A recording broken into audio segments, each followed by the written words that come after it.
4 hours. You I'm buffoon. dumb. Okay. I'm a damn fool. Well, since you brought up The Shining runtime, I think we'll start this episode of our top 5 horror movies. No, let's start it with a disclaimer that The Shining is not, in fact, 4.5 hours Shining long. Is not, despite my previous The Shining belief. is a brisk 2 hours and 24 minutes long, which isn't much better, but I mean it's better. It's definitely better. So, kicking off our top 5 series here. This should be out on the Monday of Halloween week. Yep. We are both detailing our number 5 picks, and I do want to say before we start, every movie on your list I enjoy very much. Like there are some of my favorite horror movies, and I like to think that, there's a couple on my list you haven't seen, but I think from what I've heard so far from you, you've enjoyed. Yeah, so you have enjoyed what you've seen. We are recording this a bit ahead of time. I'm catching up on your list. Right. The ones that I do know, obviously, they're great. Good movies. Yeah. I think, and that's kind of, I was happy when you sent me your list over, because our lists are so different. Yeah. But we have such a good diversity, kind of such a good selection of different types of horror. And right. So I think the way that they pair up is pretty nice too. Pretty like solid. we have some good discussions to have. Go ahead. Well, I was just gonna kind of briefly say that we can just do we're gonna do a quick dive into each one. We don't want to go too in depth. We're not gonna have hour-long conversations about each movie. But hopefully, the idea and our goal is that these videos, these discussions, these podcasts will kind of encourage other people to dive into the horror genre a little bit, right? And maybe take some of our recommendations. So the going format for these is going to be kind of, we're gonna, the person whose film we start with is gonna introduce their film, and we're gonna go for however long it takes us to just kind of detail what we enjoy about the film, why it's on our list, all those things, certain aspects that we enjoy, and then we'll give the other person a little time to kind of reply, maybe comment on what they think as well, and then we'll move right on to the next movie. So these should be much briefer little glimpses into a movie, because obviously for all 10 of these we could go for forever talking about what's going on. So we really want to do this as just a little look at what you can enjoy this Halloween season, because we love Halloween season so much, because it gives us time, or it gives us an excuse really to watch a whole bunch of horror stuff. So it's easier said than done. Let's see if we can have a little bit of self-control. Let's see what happens. Why don't you start? Contain myself. Why don't you start with The Shining? You're number 5. Everyone knows it, so yes. Give us your quick run through here. The Shining is written and directed by, as you know, Stanley Kubrick, the guy who brought us so many crazy films, and a couple that are actually on my all-time lists. Yeah, mine too. Namely 2001: A Space Odyssey, but we won't get into that because I know some people really hate that movie. We'll get into it eventually. But for me, The Shining is largely on this list because of how much of the horror in this film is based in things that aren't monsters. There's no monsters in this movie. Yeah. The monster is Jack Torrance himself. It's his own mind. It's the insanity that he experienced while staying in a hotel in the middle of nowhere. Again, it kind of gives you this avenue of primal fear. And I think that's something we'll talk about a lot in these movies, because I think that's something in the greatest horror movies that is very common, is something, a primal fear is targeted in all the greatest horror films, right? And I think in this one, isolation is what it is. It's the idea that you can't go anywhere. You have to stay where you are for months and months and months. And all the while, you're trying to, if you're Jack Torrance, you're trying to write a book. You're trying to create something new. but you're not allowing your mind to be free because you're in isolation in this giant, larger than life hotel. Now, I believe it's called the Stanley in the movie. It's called the Stanley in real life, I believe. It is, yeah. It's based on It's in Estes Park. Based on a hotel in Estes Park. Yeah, have you ever been there? Yeah, I've been there a lot actually. Okay. I usually go hiking up in Estes Park at least. No, have you couple been to the times a year. hotel? Oh yeah, I've been to the hotel. I've only been to the hotel once. Okay. And it was pretty great. It was pretty awesome. One thing we just got super sidetracked there. I don't know why I would be asking about hiking during our. I don't know because Shining. I know because it's in Estes Park. It's a huge. Hey, anyway, you ever seen an elk before? Hey, I think you're pretty neat, but I respect your distance. Anyways,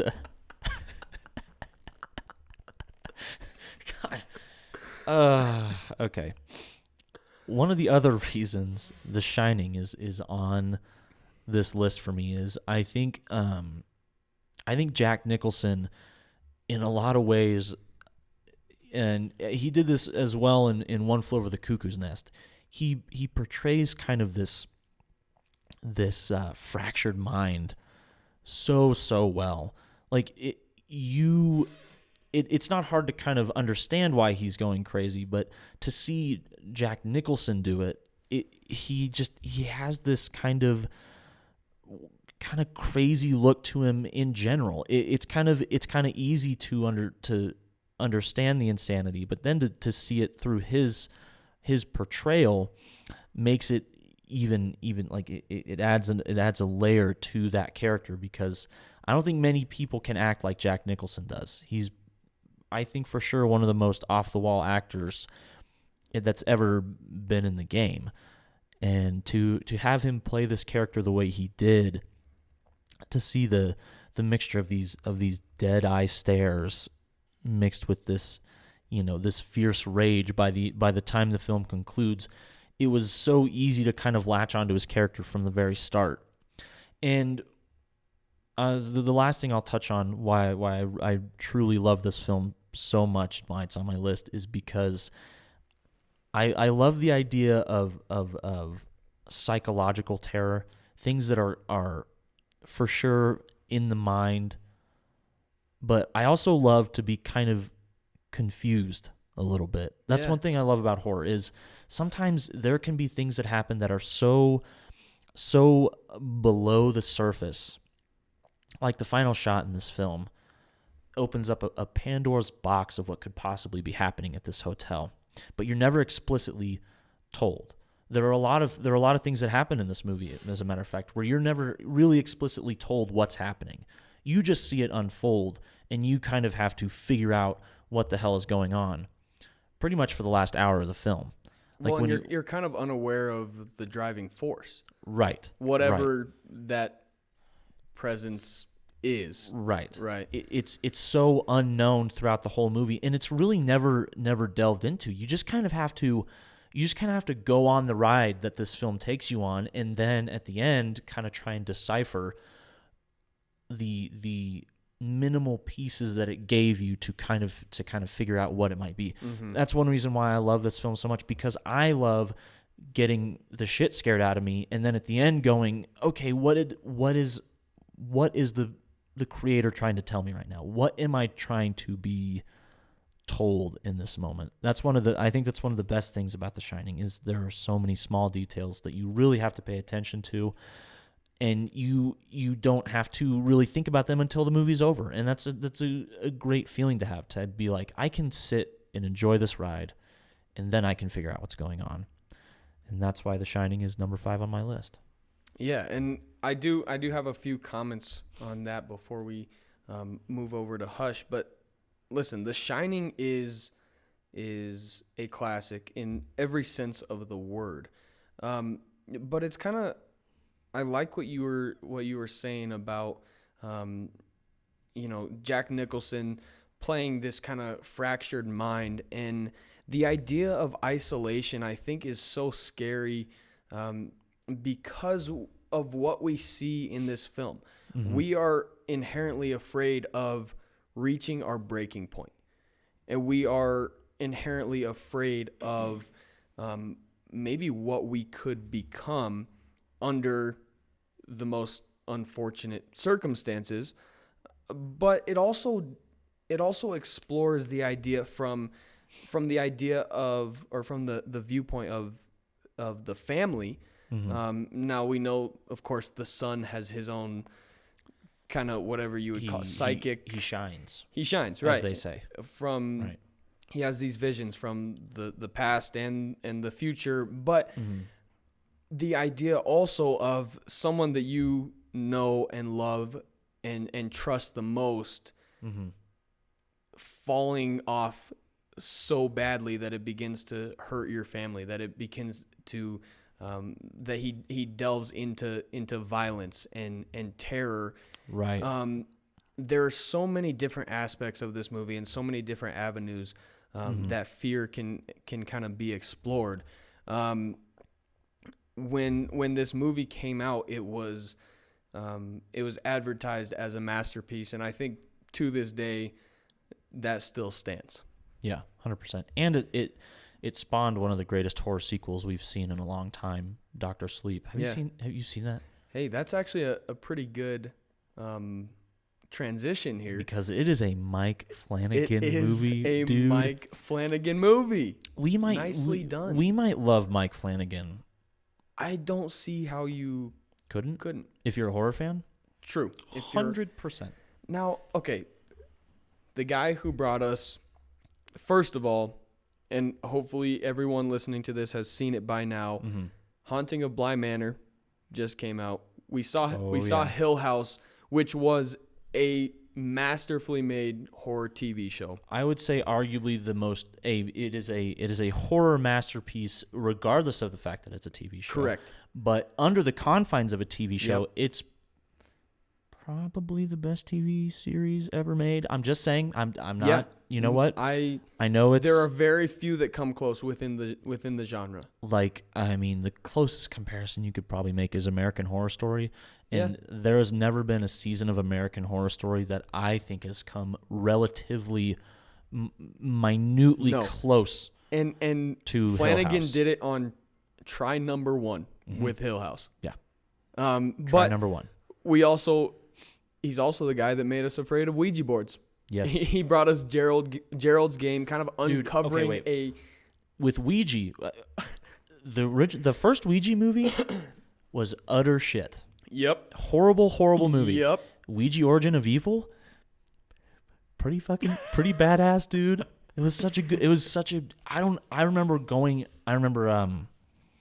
because I was gonna see it to write a review for the school paper, and at that point, I believe I had seen Hush, and I had seen Oculus.